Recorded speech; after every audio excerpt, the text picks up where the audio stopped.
पूरा क्या मामला है जो विवाद जैसे छिड़ा है, मामला प्रशासन तक हो गया, क्या विवाद है?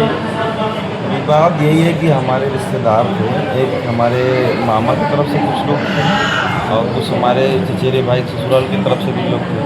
चचेरे भाई ससुराल वाले कुछ महिलाओं के साथ बदतमीजी कर रहे थे, तो वही हमारे और रिश्तेदारों से देखा नहीं गया, उनको डांट डपट दिए। उनको इसी बात का मलाल हो गया। जब खाना खाने के लिए बुलाया गया तो मेज़ पे बैठे गाली गलौज देते हुए बोलो कि ये खाने खिलाने का वक्त है, ऐसे करके पूरा खाना फेंक दिए। किसी कपड़े के ऊपर चले, किसी कुछ गया, किसी कुछ नुकसान हुआ और कुर्सी से इधर उधर फेंकने लगे, मारने लगे लोगों को और उसी में आपस में नोक झोंक हो गई। तो कैसे भी करके मामला शांत कराया गया। जब मामला शांत हुआ, कार्यक्रम खत्म हुआ, सब लोग अपने अपने घर चले गए। फिर अगले दिन जाके ससुराल मेरे भाई के ससुराल पुलिस वाले थाना मारुआ में तहरीर देते हैं कि हमने मेरे नाम से उन्होंने कंप्लेंट किया कि हमने उनकी 2 तोले की चैन जो सोने की थी उसको चुरा लिया मार के। उनका क्या नाम है? उनका एक नाम है गुलाम मोहम्मद है, एक टेलर बोलते हैं और उनके भाई हैं, भाई का लड़का एक है, उनका नाम नहीं याद है लेकिन नाम वही जान लीजिए कि वो 4 भाई थे और उनका एक भाई का लड़का था, यही लोग थे। 4 लोग थे। हाँ, उन्होंने कंप्लेन दिया तो पुलिस मेरे घर पे आई, बोली कि मामला गंभीर है, आपको जेल जाना पड़ सकता है, आप ऐसा करो आपको मोटी रकम तो मिली ही होगी, तो आप 2 लाख रुपये दे दो, फिर कोई रखा गया तो कहीं कुछ जाना आप नहीं पड़ेगा। तो हमने देने से मना कर दिया तो हमको धमकी देने लगे, हमको गाली गलौज करने लगे। तो हमने वही विरोध करते हुए बोला कि सर आप ऐसे हमको अपमानित नहीं कर सकते, मैं कोई क्रिमिनल नहीं हूँ। कौन कौन आए थे, कितने सिपाही आए थे उस दिन? उस दिन 2 सिपाही आए थे, एक सिपाही का नाम प्रमोद वर्मा था और दूसरा उन्हीं के साथी था, उनका नाम नहीं याद है, अज्ञात नाम है। और यही नोक झोंक करके वो उनके पास मेरे पास वीडियो भी है, वो हमारे पूरे परिवार से लड़ रहे थे कि ये कर देंगे, तुम्हारा घर निकलवा देंगे, तुम्हारी बिल्डिंग ऊपर से नीचे करवा देंगे, ये सब बोल के चले गए। फिर अगले दिन एक प्रभात दरोगा हैं, वो और 3 सिपाही साथ में आए, हमसे कुछ पूछताछ किया।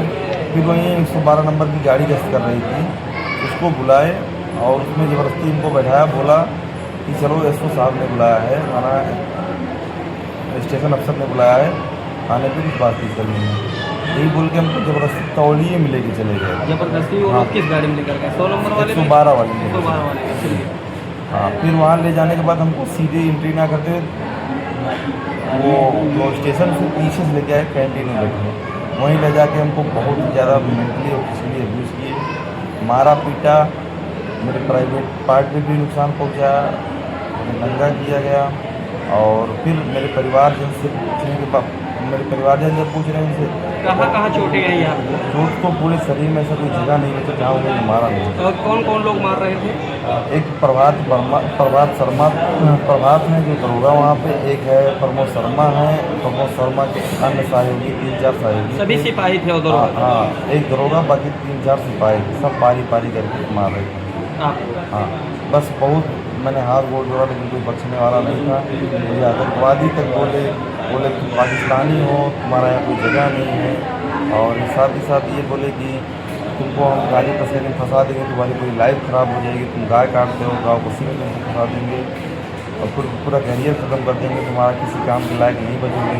मेरी नई नई शादी वगैरह थी, दुल्हन के लायक भी नहीं बचोगे, तुम्हारा हंस कर देंगे। फिर मेरे परिवारजन जब वहाँ पहुँचे, उन्होंने बहुत पूछताछ किया तो उन्होंने बोला कि हाँ आया है लेकिन कुछ पैसा लाओ तभी छोड़ेंगे, नहीं छोड़ेंगे नहीं। वो लोग पैसा की डिमांड वहाँ भी किए। फिर उसके बाद उन्होंने 151 में चालान बना के SDM न्यायालय तहसील ड्यूटी भेजा। फिर वहाँ जाके हमारा मेडिकल कराया, मेडिकल कराने पे भी उन्होंने हमको कुछ बोलने का मौका ही नहीं दिया, अपने आप मेरा अंगूठा लगवा लिए ज़बरदस्ती, ना कुछ बोलने दिए और बोलने से पहले ही मना करते अगर बोलोगे तो वहीं मारेंगे लोग को तुमको। कौन बोला? वो जो सिपाही जो साथ में गए थे? साथ में वो उन्होंने कुछ नहीं बोला उस समय, बस ये यहाँ के जो थाने वाले थे वही बोले थे अगर बोलेगा तो पटक के मारना है। तो हमने डर के मारा कुछ नहीं बोला, बस जाके जमानत लिया, शाम को घर आया तो यहाँ पे हमारी तबीयत बिगड़ गई। फिर हमने 108 पे फ़ोन किया, सामुदायिक हॉस्पिटल अकबरपुर में आया हूँ, भर्ती हुआ हूँ, लेकिन उनसे आराम जब नहीं हुआ उन्होंने मुझे जिला अस्पताल में रेफर कर दिया। यहाँ पे मेरा इलाज चल रहा है 3-4 दिन से 3 दिन हो गया लगभग। ये 17 की बात है, आज 19 हो गया। 17 शाम को मैं वहाँ भर्ती हुआ था, आज 19 हो गया है। तो अभी मैंने SP मैडम को मैंने एक एप्लीकेशन दिया है, उसकी सुनवाई के लिए उन्होंने बोला है। मेरा मेडिकल नहीं हो रहा है, मेडिकल रिपोर्ट नहीं बन रही है। उन्होंने बोला जब तक इंक्वायरी नहीं हो जाएगी तब तक हम कुछ नहीं करेंगे अपनी मदद, आप जैसे हो रहा है वैसे होने दो। और अभी ये प्रक्रिया अधीन है, आगे कुछ कह नहीं सकते क्या होगा क्या नहीं होगा। हमको न्याय मिलता है कि भाई हम मुसलमान पैदा होना यहाँ पे गुनाह है। मुझे जाति सूचक गालियाँ दी गई, आतंकवादी बोला गया, पाकिस्तानी बोला बताइए ये बाबा साहब के देश में रहें, गांधी सिंह के देश में रहें या किसी तानाशाही के देश में रह रहे हैं।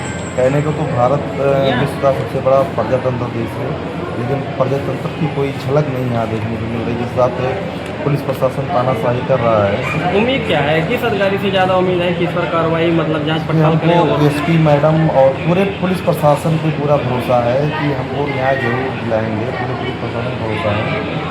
अब कुछ अगर उसमें तालाब में कुछ मछलियाँ गलती हो जाती हैं तो बदनाम तो पूरी मछलियाँ होती, पूरी तालाब की मछलियाँ होती, लेकिन वास्तव में ऐसा नहीं होता है। उसमें कुछ लोग ईमानदार भी हैं। मुझे उन्हीं ईमानदारों में से कोई एक आदमी चाहिए जो हमारी मदद कर दे, तो हमको इंसाफ दिला सके। जैसे आप आरोप लगा रहे हैं प्रशासन के ऊपर या मारवाड़ थाने के ऊपर, आपका आरोप जो है, अगर ये आरोप जो है, अगर आपकी सुनवाई जो हम लगा रहे हैं आपके मतलब आपने कहा ऐसे ऐसे हमारे साथ हुआ है, अगर आपकी सुनवाई यहाँ पर नहीं होती तो आप कहाँ तक जा सकते हो हम अपनी बात रखने के लिए? अब यहाँ जब कोई नहीं सुनेगा, प्रशासन नहीं सुनेगा, तो हम कोर्ट जाएंगे, चाहे हाई कोर्ट जाना पड़े, चाहे जिला न्यायालय में सुनवाई, जहाँ पर सुनवाई होगी लास्ट तक लड़ेंगे, अपनी लड़ाई लास्ट तक करेंगे। ये थे अब्दुल रहमान ग्राम सभा बरामदपुर लोहरा की तरफ से। इनके साथ इनका कहना है कि मारुआ थाने में इनको पहले बुलाया गया और उसके बाद इनके साथ जो है मारपीट किया गया और तमाम प्रकार के आरोप लगा रहे हैं, आप वीडियो में देख सकते हैं।